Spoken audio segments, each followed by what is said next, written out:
Aquí es el Gólgota, o Calvario, el sitio de la ejecución fuera de Jerusalén, el lugar de la calavera.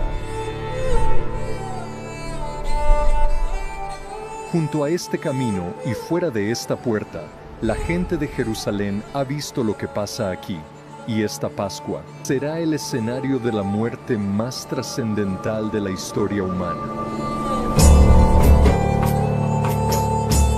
Buscamos entender mejor la crucifixión de Jesús para comprender el sufrimiento que Cristo aguantó.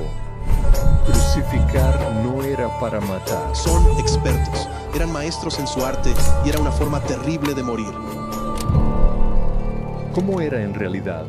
¿Tenemos alguna prueba arqueológica? ¿Y qué ocurrió exactamente el Viernes Santo? Para descubrirlo, consultamos a arqueólogos, doctores e historiadores, uniendo textos antiguos con hallazgos modernos y modelando toda la historia por primera vez. Me di cuenta de que casi todo lo que pensábamos saber sobre la crucifixión era incorrecto. Ves que en muchos casos se ve el clavo, representado como si pasara por la parte superior del pie y a través de un pie superpuesto. Y vemos básicamente lo opuesto en el registro arqueológico. ¿Qué pasó realmente en el Gólgota? Acompáñenos siguiendo la evidencia y lo llevamos a aquella Pascua fatídica de hace 2000 años.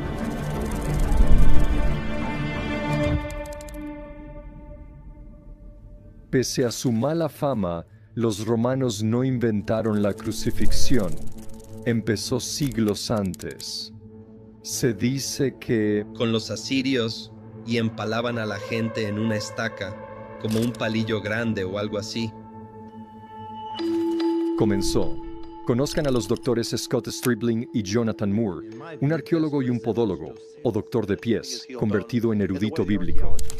Juntos, son coautores de un nuevo artículo sobre métodos de crucifixión, un trabajo que cambiará nuestra comprensión de la muerte de Jesús, que llega a los romanos durante las guerras púnicas, y aunque aún no son la potencia mundial, empiezan a practicar la crucifixión.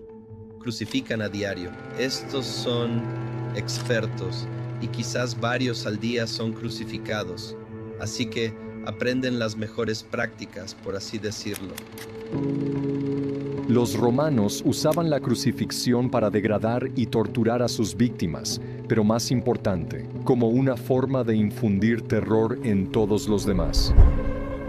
Estaba reservada para los que Roma consideraba la base de la sociedad, rebeldes, no ciudadanos y esclavos. Ponía a los rebeldes en su lugar para ser levantados en humillación pública. Un espectáculo tan horrible alentaba a los espectadores a obedecer a Roma o sufrir el mismo destino. Y para muchos judíos, los levantados no solo eran ejecutados, sino malditos por Dios, según la Torá y repetido por Pablo. A pesar del horror que infundió, la cruz es ahora el símbolo más famoso del cristianismo, quizás del mundo. Millones la ven a diario, pero ¿es correcta? Tienes un stipes, que es como un poste vertical, y un patibulum, que es la viga horizontal, y luego se conectan y la persona es atada o clavada. Solemos imaginar una cruz latina como una T minúscula, pero sabemos que la cruz más común era la llamada cruz tau. Y la tau, por supuesto, básicamente parece una T mayúscula. Los primeros cristianos referenciaban esta forma. La cruz, con forma de tau, estaba destinada a comunicar gracia. Así que la cruz de Jesús probablemente lucía más como esto. Pero a diferencia de las representaciones tradicionales del Salvador yendo al Gólgota, las víctimas nunca cargaron toda la cruz. En cambio, eran despojados de su ropa y azotados públicamente con un flagrum, un dispositivo de tortura romano incrustado con hueso, metal y vidrio, capaz de arrancar la carne de los huesos de la víctima. Y así, solo el más horrible, tipo de golpiza, azotes, destrucción de todo el cuerpo. Luego la víctima era atada o clavada al patíbulo, la viga transversal, mientras marchaban, a menudo desnudos, por la ciudad. El historiador griego Dionisio describe a un esclavo azotado mientras llevaba su cruz a la ejecución. Los evangelios callan sobre esto, pero es posible que el Salvador sufriera lo mismo en la vía dolorosa, el camino al Gólgota. Allí, probablemente se imaginen cruces levantadas en una colina, víctimas elevadas sobre la multitud. Pero para aumentar el trauma de los espectadores, los romanos escenificaban las crucifixiones junto a las carreteras principales y las puertas de la ciudad. Justo como el Gólgota aquí fuera de Jerusalén. Estar posicionadas así en las vías principales hacía inevitable presenciar una crucifixión. Una vez en el lugar de la ejecución, las víctimas se enfrentaban al estipes. La madera escaseaba y los clavos eran muy útiles para desecharlos, así que el estipes se quedaba fijo en el suelo y los clavos se reutilizaban. Incluso el patibulum lo habían cargado víctimas anteriores. Finalmente, empieza la crucifixión. Las víctimas eran atadas o clavadas al patibulum y levantadas en el estipes. Es cierto que no todas las víctimas eran clavadas. Es decir, a algunos se les acababan los clavos. Los romanos eran bárbaros, ¿de acuerdo? Podían hacer lo que quisieran. Podían poner 20 clavos en tu cuerpo, o quizás 3, o si no tenían clavos, usaban cuerdas. Podían hacerlo de muchas maneras. Historiadores antiguos como Séneca y Josefo describieron a los verdugos experimentando composiciones y torturas por su diversión. Las fuentes antiguas hablan de que intentan constantemente nuevas formas porque están aburridos. Pero las víctimas no eran levantadas muy alto sobre las multitudes, como se ve en el arte de Cristo. Quizás 60 centímetros en el suelo. Casi 3 metros en total y quizás 60 centímetros en el suelo o algo así. Eso deja a la víctima casi a la altura de los ojos, haciendo que las burlas que Jesús soportó de los espectadores fueran mucho más crueles y las palabras tiernas que compartió con su madre, mucho más personales. En su núcleo, la crucifixión no fue una ejecución, fue tortura. Crucifixión. No fue diseñada para matar. La crucifixión fue diseñada para crear dolor enorme por mucho tiempo. Por supuesto, con la muerte final. La postura era antinatural, ejerciendo una inmensa presión sobre el pecho. Respirar era casi imposible. Para respirar, claro, debían levantar su peso corporal. Por supuesto, con las manos arriba y, claro, clavados a la cruz, con o sin cuerdas. Y tenían que empujar con los pies, que también estaban clavados al poste, para poder respirar. Clavados, lacerados por los azotes, empujando y tirando por cada aliento. Fue un ciclo brutal y las víctimas aguantaron esa tortura varios días, explicando la sorpresa de Pilato de que Jesús muriera después de solo 6 horas en la cruz. Pero en general, creo que la mayoría de expertos y médicos que lo estudiaron dirían que la muerte por crucifixión fue multifactorial. Agotadas, con pérdida de sangre y exposición, las víctimas ya no podían empujar arriba para respirar, sucumbiendo a la asfixia. Pero el insulto final de Roma fue negarles un entierro apropiado. Pero en la mayoría de los casos, en el mundo romano los cuerpos se descomponían y había una descomposición significativa tal que los cuerpos simplemente eran desechados. Eran maestros en su arte y era una forma terrible de morir. Historiadores antiguos lo describieron, eruditos modernos lo han analizado, pero ¿hay evidencia arqueológica real de la crucifixión? Los romanos usaron la crucifixión sin parar, desde la revuelta de Espartaco que vio a 6.000 esclavos levantados, hasta la revuelta judía cuando cayó Jerusalén y muchísimos fueron crucificados. Pero a pesar de lo que relata la historia, jamás se halló ninguna prueba arqueológica de la crucifixión. Puesto que la madera y los tejidos blandos se degradan velozmente, las cruces y los clavos se reciclaban y a las víctimas casi nunca se les daba un entierro formal. A falta de pruebas, las representaciones de la crucifixión del Salvador eran meras conjeturas. O sea, hasta 1968, cuando unos obreros en Jerusalén descubrieron por accidente una tumba antigua. Dentro había un osario, una caja de huesos, inscrita con el nombre de Yehohanan. Dentro, los restos de un joven ejecutado en el primer siglo, con algunos expertos creyendo que fue durante el mandato de Poncio Pilato. Pero el hallazgo más asombroso fue este, un clavo de 4,5 pulgadas que aún perforaba su hueso del talón derecho, el calcañar. Y entre el hueso y el clavo, un fragmento de madera de 1 pulgada de grosor. Este descubrimiento cambió radicalmente todo lo que sabemos sobre la crucifixión. Verán que en muchos casos se ve el clavo representado como si atravesara la parte superior del pie y un pie superpuesto, y vemos básicamente lo contrario en el registro arqueológico. Vemos que los clavos, en prácticamente todos los casos, penetran la parte externa o el hueso del talón, y de una forma tal que la víctima estaba esencialmente ahorcajada sobre la cruz, de modo que sus talones eran atravesados por el hueso del talón y fijados al madero vertical, al poste de madera. Y hay una arandela que se coloca para sujetar el pie, ya saben, contra la cruz.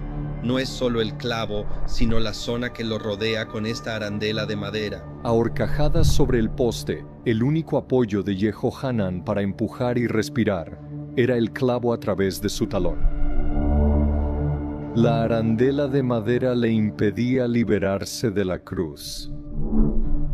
Generalmente, los clavos se volvían a usar, pero los expertos creen que este clavo impactó contra un nudo en la madera y se dobló, lo que dificultó su remoción. En cambio, fue enterrado con Yehohanan. Pero 2 años después, y a menos de 1 kilómetro de distancia, los arqueólogos encuentran otro osario. Contenía los huesos de un hombre de 25 años, identificado con cautela como Antígono. Está enterrado con 3 clavos. 2 todavía estaban adheridos a fragmentos de huesos de la mano. Los eruditos creen que fueron impulsados a través de la palma y se desgarraron, o clavados en la base de los dedos. Luego fueron doblados, sujetándolo a la viga de la cruz. Estos descubrimientos aclararon algo debatido durante mucho tiempo. ¿Dónde se colocaban realmente los clavos? ¿Y se usaban varios clavos para cada mano? Así que la mayoría de los eruditos, la mayoría de los expertos médicos creen que los clavos se habrían colocado en la muñeca, justo en la zona proximal de la muñeca, que habría asegurado mejor a la víctima, de forma que pudiera haber soportado su peso sobre... Pero por supuesto ni siquiera se nos pasa por la cabeza, como en el caso de Antígono, que pudieran poner 3 pequeños clavos justo aquí para ayudar a sujetar la mano. Más evidencia surgió en 2007 y en 2017 en Inglaterra e Italia. Un esqueleto tenía un agujero grande a través del calcañar, por donde un clavo había penetrado, y el otro, como Yehohanan, todavía tenía el clavo. ¿Pero viola esto la profecía del Salmo 34, citada por Juan? En cada uno de estos casos, el clavo atravesó el calcañar, o hueso del talón. La naturaleza blanda del calcañar permite que el clavo se introduzca sin romper el hueso, tal como lo describió Juan. Si Jesús tenía un clavo atravesando su hueso del talón de la forma que indica la arqueología, eso no constituiría una violación del Salmo 34. La ubicación de los clavos es coherente y estos descubrimientos se ajustan a las representaciones antiguas de la crucifixión. Hasta ahora se han descubierto 3.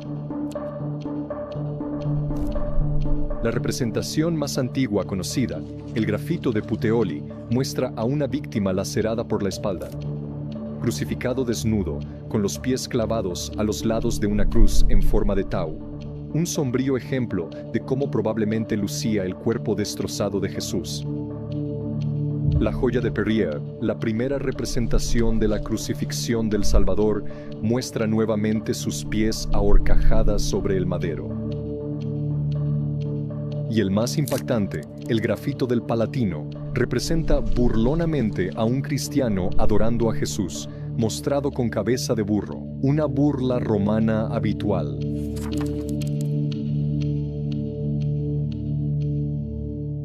Pero quizás el hallazgo más fascinante provino de la tumba de la familia de Caifás.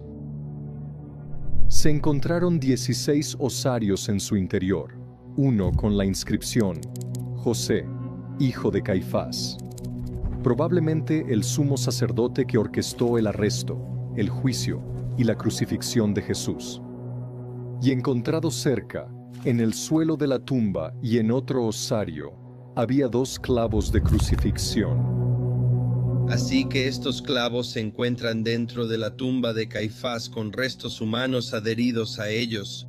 No sugiero ni nadie más que sean clavos de Jesús o algo así en la tumba de Caifás, pero resulta un poco raro que una de las personas que condenaron a Jesús a la muerte tenga clavos de crucifixión en su propia tumba. Lo que teorizamos es que ellos creen que hay poder apotropaico en estos clavos porque quitaron vida a alguien. Entonces, quizás un familiar de Caifás creía que estos clavos podían espantar espíritus malignos. ¿Alguien temió las consecuencias de crucificar a Jesús, incluso en la otra vida? Por primera vez, la arqueología nos permite ver la crucifixión con más claridad, lo cual plantea la pregunta más crucial. Si así lucía la crucifixión en realidad, ¿qué significó para Cristo soportarla?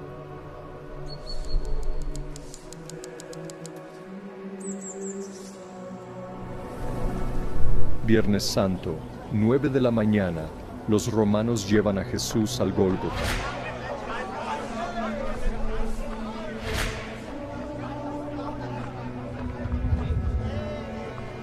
Lastimado por los azotes, agobiado por el madero, el trauma y el cansancio. En el Gólgota, los ejecutores acuestan a Jesús, sin ropa, bañado en sangre. Hunden los clavos por sus huesos de la muñeca y sus manos. Levantan el patíbulo, asegurándolo al poste.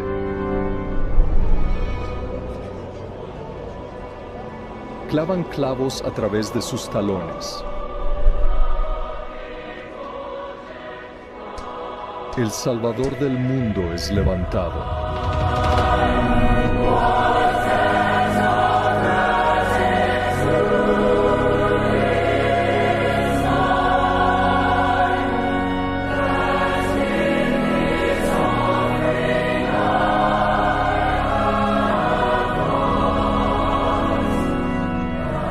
El cuerpo del Salvador está lastimado y desgarrado, tal como prometió cuando partió y desgarró el pan. Este es mi cuerpo, que es partido por ustedes. Los peregrinos de la Pascua, que vienen a adorar a Dios en el templo, se mofan de él al pasar, tal como él advirtió. Si el mundo os aborrece, sabed que a mí me ha aborrecido antes. Desde la cruz se ve la cima del templo hermoso.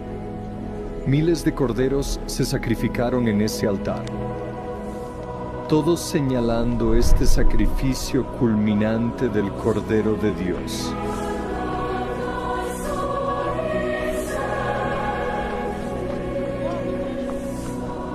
Varias mujeres están cerca, entre ellas su madre, viendo cómo muere, torturado junto a criminales comunes, colgando casi a la altura de los ojos.